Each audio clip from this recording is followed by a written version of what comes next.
Welcome to Exploration Session Summaries. Exploration sessions are offered online as opportunities to speak and listen to each other in a sincere effort to gain understanding about each other's perspectives on a World Conference resolution. A single resolution is the focus of 5 sessions each week. At the conclusion of each session, the breakout groups share a summary of their conversations. This podcast includes all small groups' summaries on one resolution. For more information about exploration sessions, go to seaofchrist.org/2023-world-conference. So we had a very fantastic group with lots of individual passion and insights. And in summary, we talked about there's a sense that climate change has been a factor in many natural disasters that have hit us recently, whether those have been floods, fires, tornadoes, and seemingly unlikely places like the state I live, which is Kentucky. We've, as individuals, have taken a response to how we can do things in our own lives. Recycling, smart energy usage, and other factors were raised. Our participants have even engaged in colloquies, which have been helpful that the World Church has put on, as well as we understand the Peace Pavilion will have a Peace for Planet exhibit, which is wonderful. The resolution puts us in a position of taking leadership in this climate change issue, perhaps in ways that we need to be very courageous about. Our homes, our congregational buildings, our local communities, and perhaps we can do these in ecumenical efforts as well. Several people in our group suggested practical things that could come out of the resolution. Education concerning the benefits of LED lighting, solar panels, how to get that working would be very beneficial for our local congregations. For challenges to this resolution, like many resolutions, it comes down to the budget, people power, things of that nature to really affect people who have relatively little knowledge of climate change. There are ecumenical organizations in communities that we could join with, and some have suggested that perhaps we could also become a focal point for having education in our local communities, bringing in experts from the community in a sharing type atmosphere. Perhaps there are materials that would help, could readily be adapted as opposed to reinventing the wheel. And so the challenges are many, but with the enthusiasm of this group, and I think the purpose of this resolution, I think it will be a wonderful thing going forward. We all grew up in different environments, whether overseas, in a farming community, in a suburb, whatever, but we were all aware of the issues about climate even when we were younger. So the smog, some of us grew up with Depression era parents that had you waste not, want not, and you saved everything because you didn't know if you would have it or not. But the resolution, it made us think and question what we could each individually do. Where do I really stand on this issue? But knowing that whatever my stance was, well, maybe not whatever my stance was, but the World Church would support my efforts in getting the word out to people about the climate change and everything. The resolution itself, we decided it would help others outside our community understand how we go about affirming the enduring principles of sacredness of creation, and responsible choices. And, those are great ones to have. The climate change colloquy came up, and it's wonderful to have those options there. We wish that we could have heard views. We were curious about what people who live in different areas or who are not as aware of climate change, what their views of this resolution are. We're just curious to hear other voices. We were all kind of agreeing on things. We thought it's good to talk about, because when you are in a group, man, I learned about Earth Breeze laundry detergent tonight, and I'm going to look that up, okay?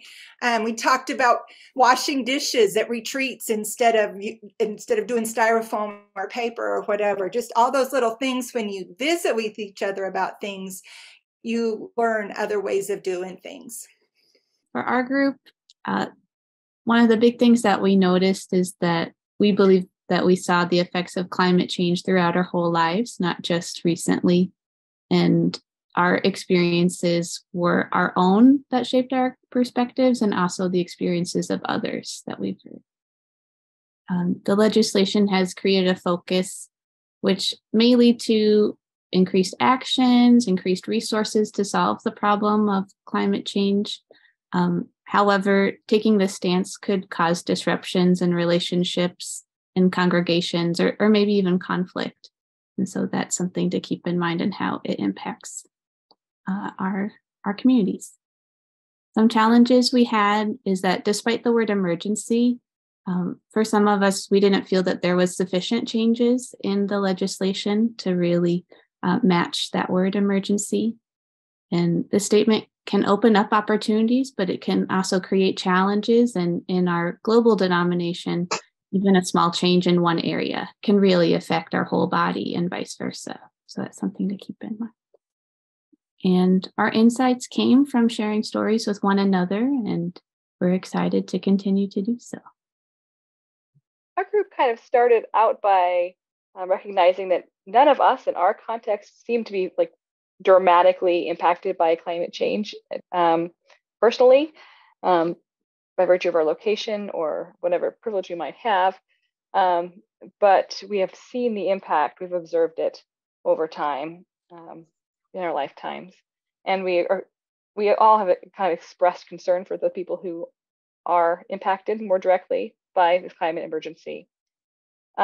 We also heard said a few times in a variety of ways, it's important for us to be able to hear the voices of international members and those who are not members, to hear about their experience regarding the climate emergency. For this legislation, that would be helpful, but also through an ongoing conversation that would be helpful for us to have awareness of how our own membership is impacted, and also to build a sense of solidarity with one another and community.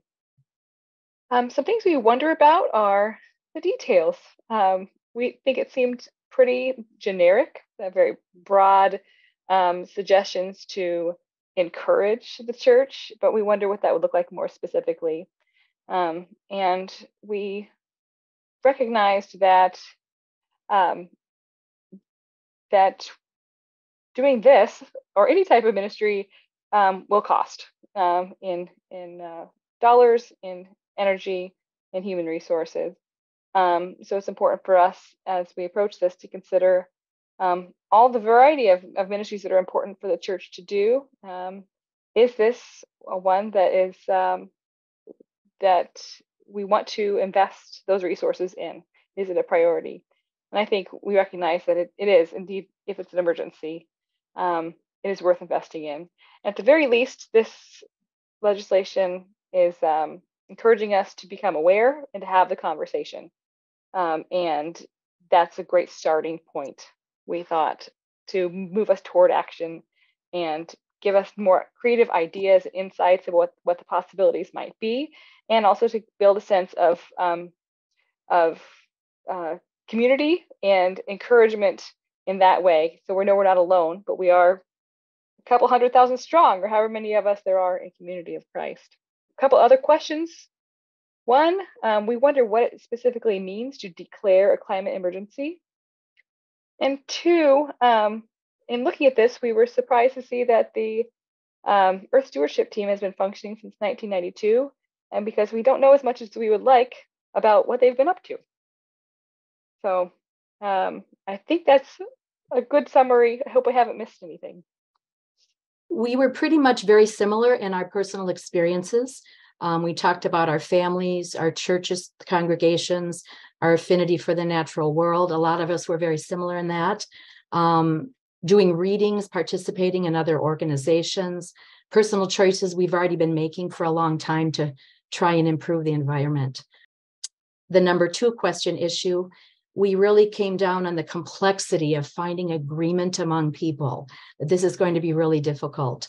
Even in the United States, different opportunities exist between different states and different communities. Not everyone has recycling. It's not even organized. And then you expand that to the world, and many places don't have any options at all. It's not even something they can do, whether it's talking about fuels or recycling or foods or whatever. It's survival in many places of the world. We talked about questions of how much import can we have as a church, a small church? Could we join other organizations, identify them, contribute to them, our time, our money, our work, our practices, and talk about it with people, get it out there more than we do right now. Talk about it in our congregations and mission centers. What can we do, and get personal? Some of the concerns we had, again, have to do with just the differences between individuals and communities, how to encourage this in places where it is not possible. Financial reasons, political reasons, lack of resources, et cetera. The issue of, economy and jobs versus what's best for the environment makes it very difficult in a lot of places to change. And another concern we had is just in the third resolution, part of the resolution, the third whereas, or therefore be it, whatever, reinventing the wheel. We question whether it's necessary to provide our own resources as a church, because so many are already out there. Wouldn't it make more sense to find materials that have already been written and provided by many organizations instead of trying to do it ourselves, and then share those, but maybe perhaps collect them, provide links, get it out there, but not create our own resources? Most of us in the group were certainly love the outdoors, love nature, and that was something that was important for most of us in the group. And with that perspective, a lot of us were brought up in the church and understanding stewardship and the importance of taking care of all of our resources, but not everyone was in that kind of upbringing. In fact, the others said, yeah, that was not even a consideration. So our backgrounds were a little bit different. No one was a scientist. Nobody had any expertise in climate change or that kind of thing. But there was concern that as a church, we should be worried about changing the hearts of people, changing the hearts of humanity, not getting bogged down in engaging in this kind of conversation. If we change people's hearts, then other things will be a consequence of that. As we go on to the second question, it's good for us as a church to look at our resources and how we need to take care of them. But the question is, what can we really do? What difference does a small denomination like us have? What impact are we going to have? But we do need to take care of our planet.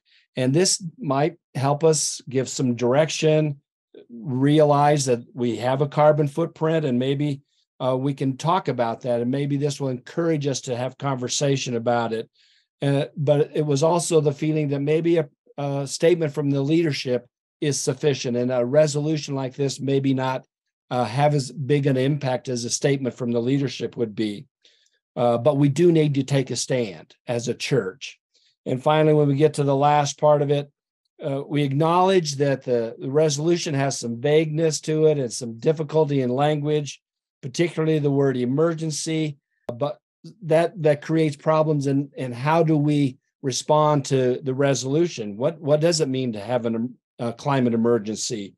But we also understand that being vague gives us flexibility in local jurisdictions being able to respond to this in their specific needs and circumstances. So it's a challenge, but we just need to tailor our needs to specific locations as we respond to the climate issue? Similar. We all felt this was, all of us felt this was an issue. All of us has had good experiences in nature. Plus, we are all now seeing the effects of climate from Washington State down to Florida. One of the themes, we have concerns for the implications of the developing world. That is, there is a very strong justice issue involved in this. And somewhat similarly, when you take it even more locally, that is within the US or whatever, the responses are still going to be different depending on where you are and your incomes and things like that. And how do we maintain one of our enduring principles, unity in diversity? We feel we have to be careful, but we need to move on this. One of the things we were really expressing a need for is a list of what really does make a difference, that sense of resources.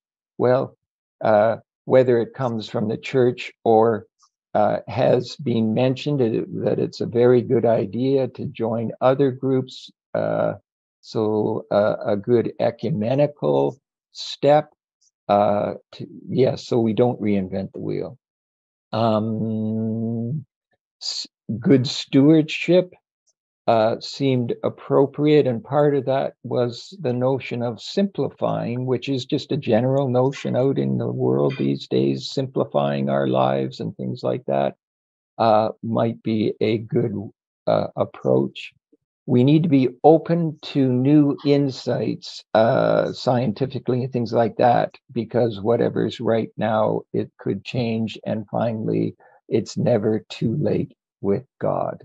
What our overall experience or comments were related to our life experiences that have formed our perspectives really narrowed down to how the drastic changes we've all noticed in our own lives from 10, 20, 30 years ago in terms of weather, in terms of the encroaching impacts of forest fires and the environment in general. And all of us shared that that just we are feeling it in our own backyards now. It's not just something we're reading about or hearing on the news. We're all experiencing impacts of climate change in our very neighborhoods and lives. The ways that we feel the resolution could provide benefit for and impact community of Christ specifically, two issues came up over and over again: education and raising awareness. And simply that this resolution will bring to mind for those who maybe aren't as aware or educated the issues that are impacting us. And so educating people, helping more of us be aware of it, and remembering that we are called to be an active participant in bringing peace to the earth, not just to the people of the earth, but to the very earth itself. And so it is part of our call as Community of Christ disciples to be aware of these issues, and then also using our resources responsibly. The last resolve calls for resources to be developed by the team, and it's a matter of how we use those resources and making them available both at the World Church level, but also at local levels to help congregations have an impact in their neighborhoods in what they can be doing. The challenges are really the fact that taking responsibility for climate change and reducing emissions costs money, and it can be very expensive. And so what are things we can do that aren't going to be huge amounts of money, and that also taking action sometimes is uncomfortable, marching, protesting, whatnot. So what are ways we can have that impact that are also using our resources responsibly and in a realistic way, and that the issue is global. It is not local. It is global. We actually discussed and named all of the things that you've already mentioned, but here's our 2 cents worth. In our discussion, we realized that this is a global issue and it's affected people's livelihoods, animal habitats, and food sources for both people and animals. We specifically mentioned wildfires and droughts and melting polar caps and how animals have had trouble finding food because of those things. One of our challenges was to make this an important stewardship response. It's also a World Church Mission Initiative. So tying into that, we felt like would be very important in helping people to realize how important this is. We realize that people are in different places in their stewardship responses. Some had recycling practices going on already, and some did not. So we feel like that we need some kind of a basic response where everybody maybe is at a certain level to help them realize their carbon footprint and how they're responding to that. Some of the challenges will be that we'll need to provide money, resources, ideas to help everyone get to a responsible place. Being careful that we don't alienate people or judge people if they're slow to do that or not able to do that. We'll have to be intentional, which means that it will slow us down. It'll require us to think differently and act differently. We'll have to collaborate with others and change our focus. And we too ask the question, what does it mean to declare a climate emergency? It seems like these topics are really broad. And one of our challenges, I think, is going to be to really kind of break it down into specific things and ideas that we can work on. So. What life experiences formed your perspective on this resolution? Science, news, the bee population is definitely telling us. Government and private group disinformation. Carbon emissions are still increasing. And the Pacific Northwest Climate Change series that Rod Donning and some of those have given us, I think it's would make the resolution redundant. It's already being done. The benefits of the resolution would be awareness. It would bring us awareness of this. The impact would be encouragement to do something about it. The unity of membership, will it cause division? Mindful of others' issues, which would be unity again. Reach beyond the church members. I think that's been mentioned too. Using other resources that are already there. Different issues in different geographical areas. What do you find challenging? Clarity was one. How do we get people to pay attention? Will the church be able to contribute responsibly and be examples for the world to see, from world church down to congregation? One of the things mentioned was, if we are using China instead of paper, if that's going to be one of the changes that we're going to talk about, then if I come to your congregation and I'm eating off of paper, is that how we're going to be an example? New insights that came up was one of this division came up again. The fact that how are we going to prevent that? How do we listen to each other? And some of the examples were, we couldn't come up with the name of it, but there was something done in the past on listening circles, I think, communication workshops, that type of thing. We concluded that it was most gratifying to have a conversation about this, and therefore for the resolution, what is the reason to have this conversation is absolutely an excellent contribution to our church. That conversation is encouraging us then to become the leaven in the bread of life, to reach into the other organizations and participate as individuals and as groups in organizations all the way up to the United Nations. We are particularly interested in the fact that with 8 billion people and a whole bunch of wars in our world, the wars are awfully destructive and make an awful mess that needs to be cleaned up. And then we have the natural disasters that need to be cleaned up as well. And burning the results doesn't seem to be a very good answer. We need to be able to do a better job praying for peace.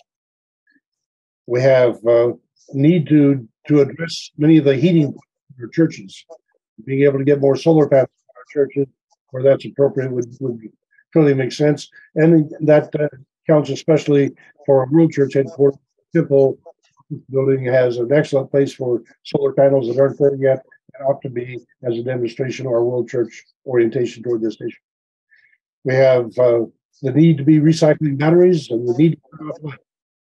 And we had two people who come from a farm background, and two of us that come up from the Earth Day in 1970.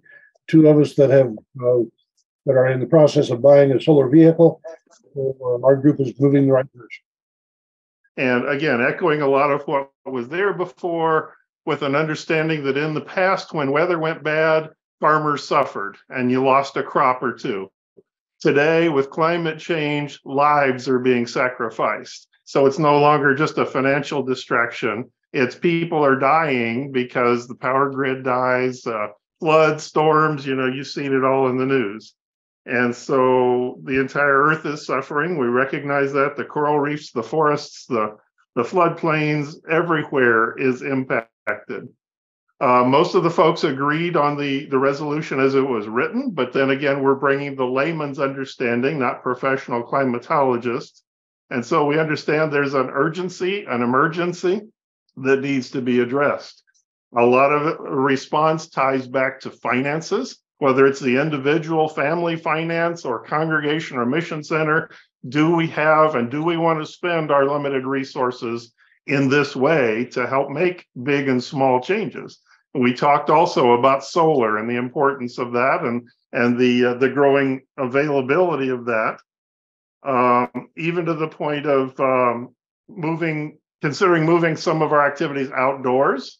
But what does that do with plates and silverware that we would use if we were indoors? Now we're relying on styrofoam. Okay, so there's a balancing act there as well. We talked about large buildings, congregational buildings specifically. Is there something we can do to help offset the impact of those?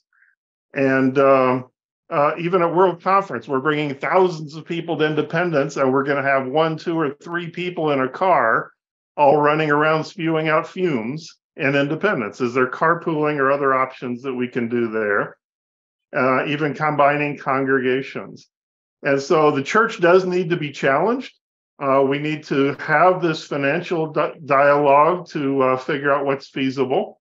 And we need the information to be in accessible form for people of all abilities. People that are blind need it, people that are deaf need it. So we need to factor in those readers as well. There are some existing existing podcasts that are available, but we're interested in hearing the perspective of other nations, specifically Great Britain, who sent this in. What are they doing beyond what's written here? Do they recommend any particular groups be partnered with? We'd like to hear from that. And the suggestion, let's everybody find one thing to start with. Something small in your home, in your congregation, in your mission center, and we'll just chip away at this thing one action at a time. We have in our group either seen or experienced in one way or another impacts of climate change, from forest fires and floods to those being more frequent, more severe, or droughts, as the case may be. We did note also that someone else previously mentioned the climate series presented by the North American Climate Team. And that was very well received, and certainly that's information that could be brought to bear in response to this motion. I think it's exceptionally related. We wondered if there is a standard wording for this declaration. It doesn't really provide it in the motion. What does it mean to make this declaration of a climate crisis? Standard wording, don't know. How and to whom do we report that once it's made? And then for whoever we report that to, do they then expect any kind of follow-up from us as to what we've done in relation or in response to passing that motion? Some of the challenges we talked about is, what would this mean for us personally? What might I do or change in response to this being passed? We're not sure that we have things that we would. Some of us thought, well, actually, I think I'm relatively aware of some of these things. I already do what I can. It may or may not make a great deal of difference to me or my household, but it should at least improve our awareness. We did ask what impact will there be of Community of Christ passing this resolution? Okay, so it's fine that we produce resources, whatever the case may be, we become more aware as a church, but what impact does that then really have on the rest of the world for Community of Christ to pass this resolution? One of us suggested this is a fairly generalized motion. I'm already in the boat. I don't need to be invited into it. Feeling like there's some action that we're already taking. We talked about congregations. There's some issues already presented about congregations being included, and the challenge with that is many congregations are just trying to survive. So this would be one more thing to them to think about, but might it also provide them a focus to provide some community service around climate protection? So I'll just read briefly the statement that we kind of came up with if we were asking a question on the conference floor. And this was that climate change is a world issue. And how does a singular resolution that is for our world church, how will it empower the singular committee to create robust educational resources that combat an ever-changing climate of each nation? Also, how will we gauge our success to the years to come? We each kind of admitted that, are we doing this congregation, mission center? How do we gauge our success of our impact in our local communities? Would it not be more helpful for the Earth Stewardship Team to compile a list of already existing resources so that each local leader could gauge what their group or congregation could actually do? I think each of our groups talked about it, but a staple of Community of Christ experiences is that time of fellowship, of gathering together for meals, for reunions, for spectacular. But if you truly look at the waste that is created by these wonderful events, it will shock you. We also talked about the financial burden that comes with trying to buy biodegradable resources, and how we kind of become, the coffee cup police of, okay, use the entire cup, don't use only half of it because that's so wasteful. So I think there's just many multifaceted issues that come with this resolution. So the biggest thing that we wanted to ask was, would it not be better to highlight the resources that already exist so that we can better gauge our success in the future, rather than passing something that might make us feel good, but in the next 10 years won't change a thing for our world? On the first question about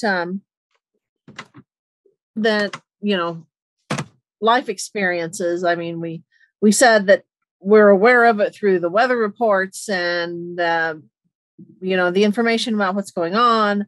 One of our members said she didn't give it much thought until she joined the church a year ago because it just wasn't mentioned, and saw flooding in the Philippines and other things, traveling around the world. Sacredness of Creation, book recommendations, Saving Us by Catherine Hayhoe, and Braiding Sweetgrass. And then how could it provide a benefit? One of the negatives, but it could require an expense. How would that impact? We were talking about, if it's online, that would be great for a lot of us, but not for everybody. And we talked a lot about diversity too, and getting not just the American point of view, and talked about some of the practical things that we could do, not just solar panels or wind farms, but even the little things like not using plastic glasses at potluck, and planting native plants so that they don't require all of the the water and recycling and things like that seem little but can have big effects. Some of the challenges were that some people just don't want to change. Some people only view this politically and don't believe in climate change. And so how do we lovingly, caringly, constantly, bring change? How do we reason with people? And personal challenge for some of us who are very enthusiastic is not, I guess, coming down too hard and fast on people, and kind of bringing them along. But one of the good things recommended was that we prepare hearts to care by encouraging them to love the earth and express gratitude and appreciation, connect to shared values like the enduring principles. We really felt there was three condensing points that we felt were good. First of all, we really think there needs to be a good theological foundation that draws us closer to God, and relating that to the environmental questions at hand. And based on that, it does cause us to be drawn to the Creator who has ultimately made all of this put together. The second was a call to action. We talked quite a bit about, the fact that we can form and do all the words to the point that, this just becomes another flavor of the month. And it's really more of how do we implement something like this and make it real in our everyday life. And that down to the individual and community, our communities as far as congregations and mission centers and our community at large. And then the third thing we really talked about is how can we make this a priority in our life, in our congregations, and make it real, a priority that can stand on its own, like pretty much like we've done with steering the church to be an inclusive and peace-drawn church, in the face name of Jesus. And so this sets a priority for the denomination as a whole, and those are the concerns of how we can implement that without putting so much teeth into it that it basically gets ground into the earth as nothing. I think on the first question, our personal experiences, I think looking at the age of all of us, we probably grew up around the same time, and there were things that we were probably doing in our families that was very climate conscious. I think someone had mentioned, hanging clothes on the line, no air conditioning, things like that. I could see that in my own family. Many of us raised where we were outdoors and how important that was in our lives. And so to see this crisis the way it is, one thing that Charles Kincaid brought up is human activity. Is it whether this is natural or is it man-made? But our activity is something that we can have control over. In what ways could this resolution benefit or impact the community of Christ? So it was shared that that there was excitement that there was an Earth team and that congregations would be provided resources. So this could benefit us on the local level, in our congregations, in our families, in our communities, and hopefully expand to the larger world. And I think what was really, what we really felt was so invigorating, or is the sharing that we did within our group, just to learn more about things that we're doing in our own families and lives. Recycling, for example, replacing LED lights with LED, just different things like that we actually are doing and trying to help with this cause. What new insights? One thing that was shared is that definitely daily life, on a daily life basis, it is more challenging. Thinking about recycling and what are they doing with styrofoam? Sounds like they're not doing much of anything with styrofoam. So how can we be proactive in that and helping in our communities and being more aware of this? I mean, I was thinking of that of myself when I take plastics to Walmart, for example. Are they really recycling those, or are they just throwing them away out of the bins? I think being more active in our communities and finding, going to our city councils and finding out what really is happening. I know in my community, there's not a whole lot of recycling going on. I try to do as much as I can, but how can I be proactive with that and find out more about that? One of my things that I want to say is that we're all on the side of one in favor of this resolution. I don't know if anybody was here that was not in favor, and it would have been nice if we had some of those just to have a more broad dialogue. So several of us had farming experiences and ecology classes, and one had heard the word hoax in middle school, but then learned later that it was okay. We were surprised at all the comity within the group and how we generally agreed and learned from each other. We thought that there would be benefits and impact, but that for there to be real impact, the resolution had to get out of the resolution phase and sitting on the shelf into praxis, which takes action, reflection, and action again.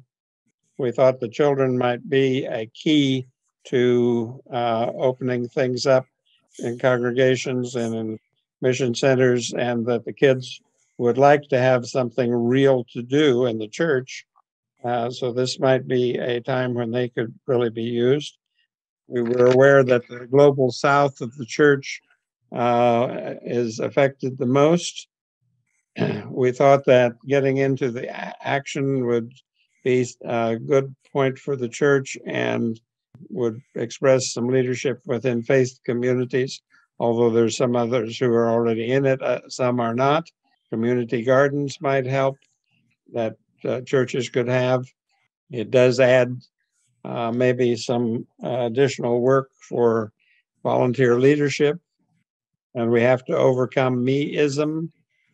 There's a huge problem with so many things are systemic in our societies, especially in the Western societies, that it requires quite a bit of conscious change.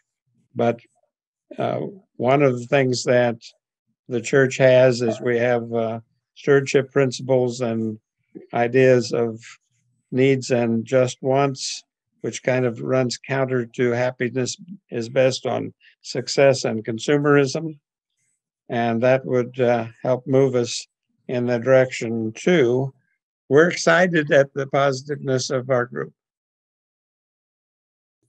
There was a great support for trusting the scientists, but using some common sense at the same time.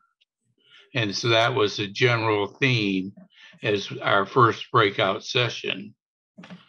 Our second breakout session dealt with taking little steps, or someone said baby steps, as we proceed on there. And then the third time that we got together, we were talking about, a lot of this that we're doing is for the next generation or the younger generation. And that theme had been mentioned previously in a couple of the two previous ones. And then as we were summarizing, we were talking about it is nice to be a part of a church that is caring about what's happening around us, even if it isn't affecting us directly ourselves. Now, there were a lot of different comments. We had basically 2 or 3 people from the, I'll just put it, greater Kansas City area. And then we had 1 person from England that was participating in our group. And that's our report. We felt that the impact and benefit to the community of Christ included providing resources that would help congregations and mission centers improve their carbon footprint and promote changes. It would raise awareness There would be a small decrease in carbon footprint. It will cause challenges to the mission centers, to the congregations, the campgrounds, and events that will require changes, such as moving away from plastics and styrofoam, changing the way they do waste. There are some international challenges.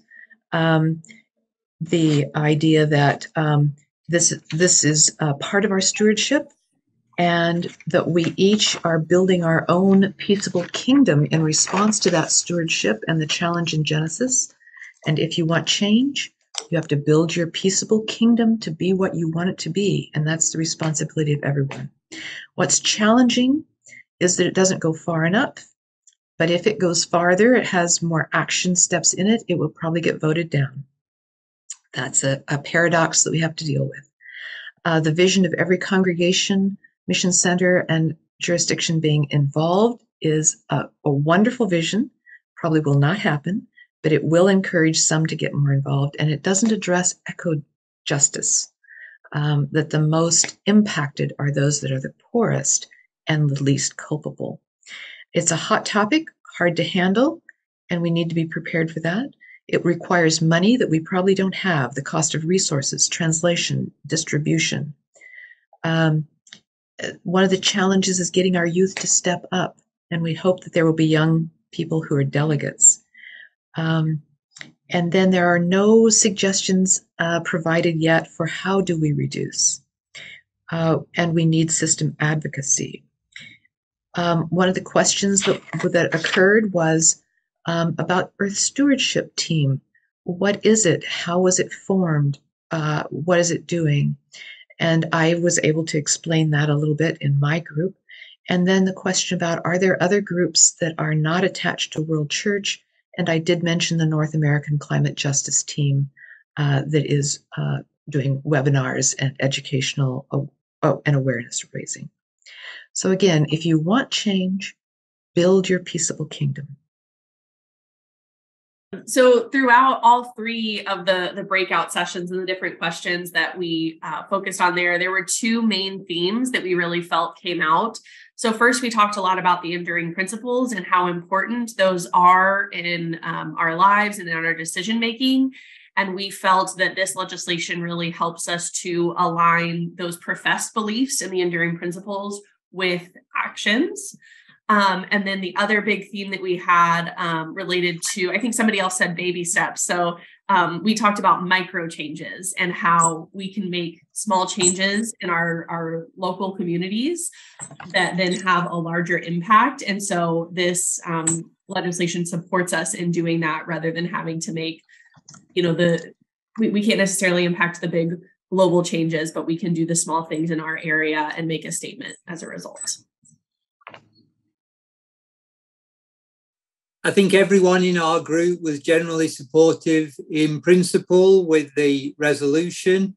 As we talked about our experience, one of the things that a number said was that they've been aware of the dangers of climate change since probably the 1970s, and yet it's only in recent years that we've actually started to take it seriously.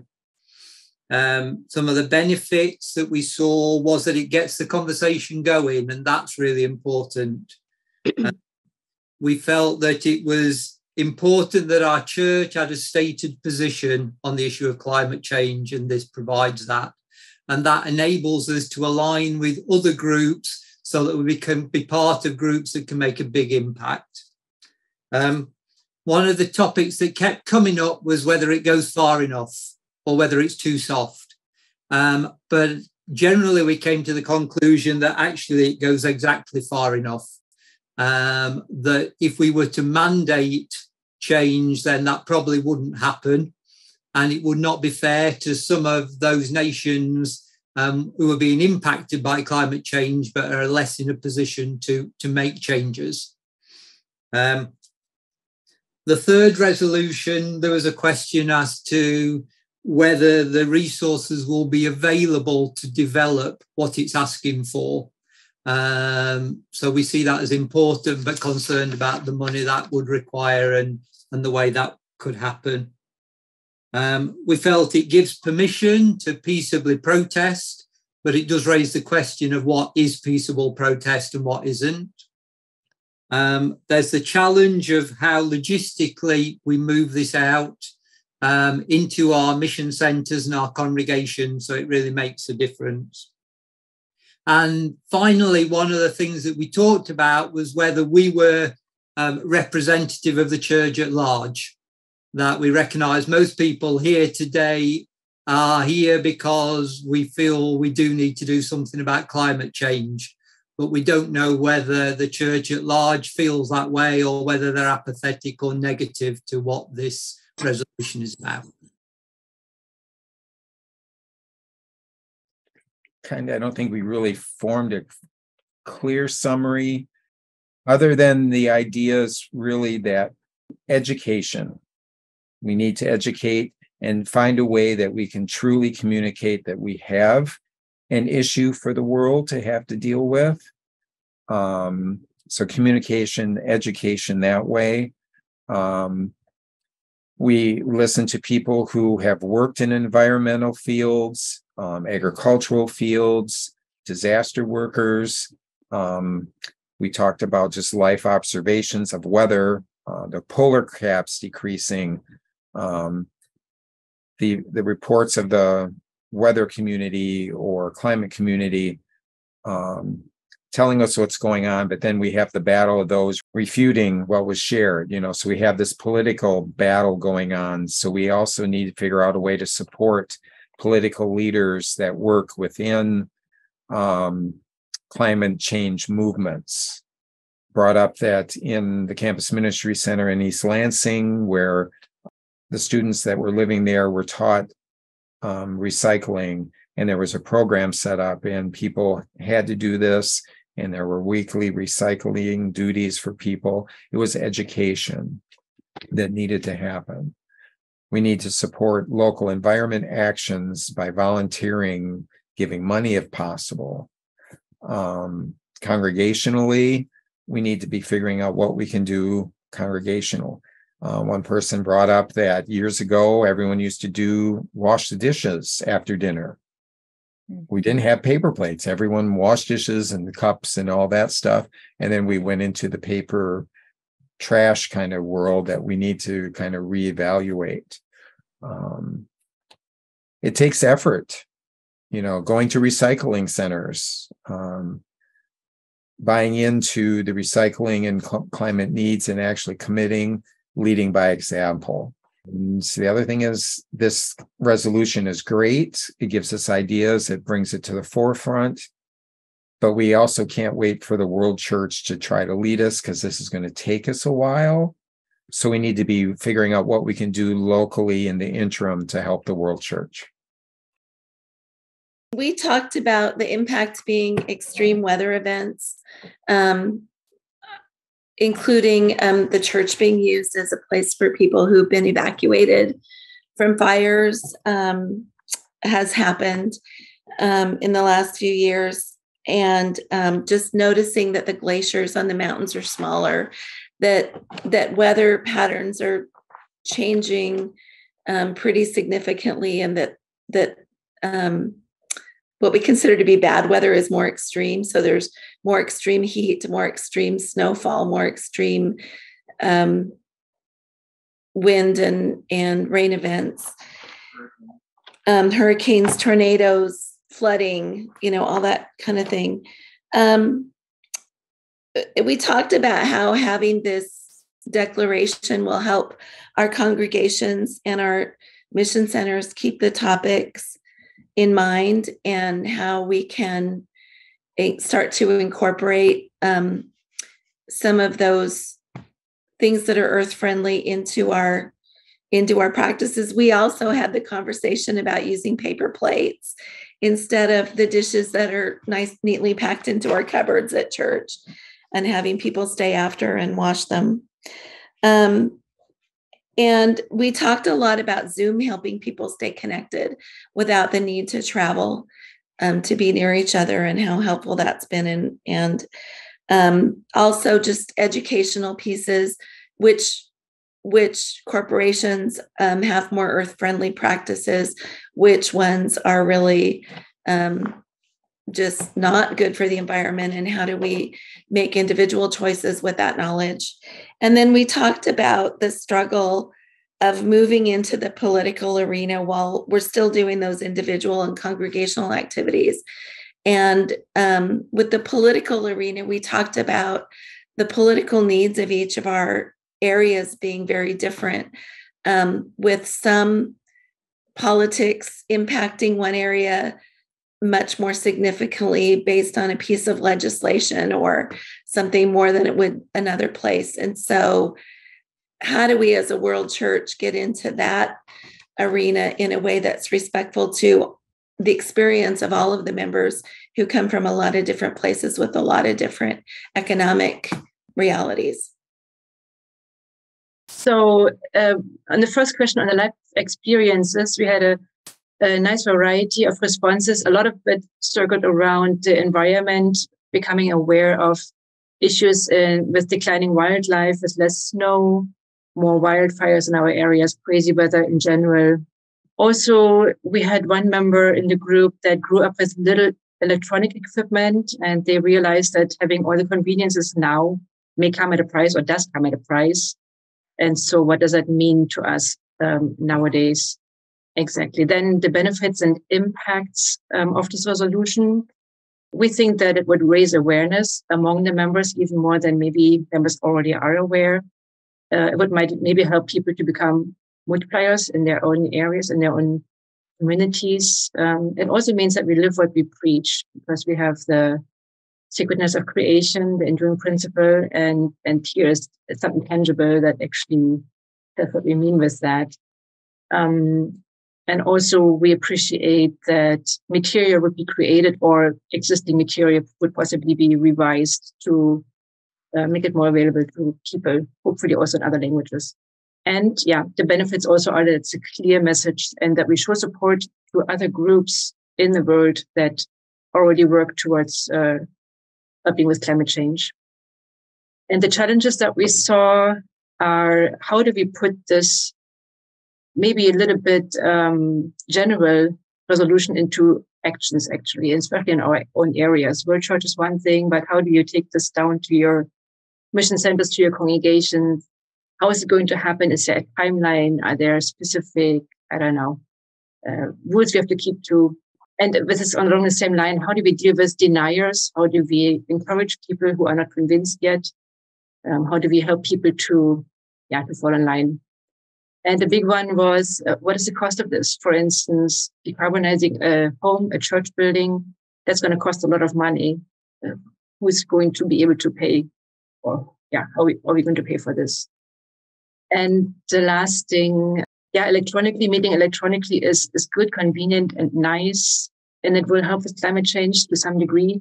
However, it also isolates people, and so there was concern about how do we keep the balance between helping the climate, but also making sure that we still have community with each other. So we realized that it's important to still meet in person, just to try whatever we can. And one very important thing that was said over and over in our group was, everybody can do something, but don't beat yourself up.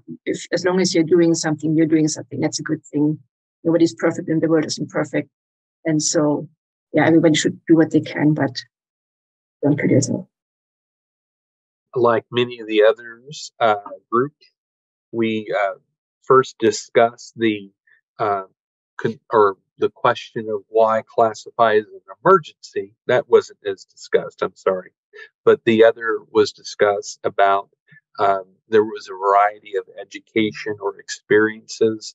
Some were well read, some had not been or had studied issues regarding what's presented in the resolution that much.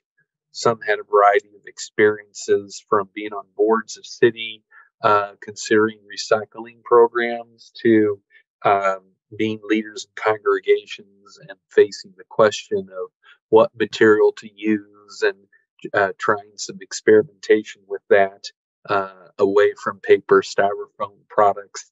The question of just a minute question, a pragmatic question of, having sufficient volunteers to do the dishes afterwards. Other matters discussed was the need to have maybe some verification of the factual assertions, or at least direction on where materials may be available, reports might be available, or outside resources available to educate the church on these issues. We discussed the linkage of the resolution to peace and justice focus of the church, and felt that bringing or appreciating bringing the matter or issue of climate and the fossil fuel carbon impact to light was a good direction to go.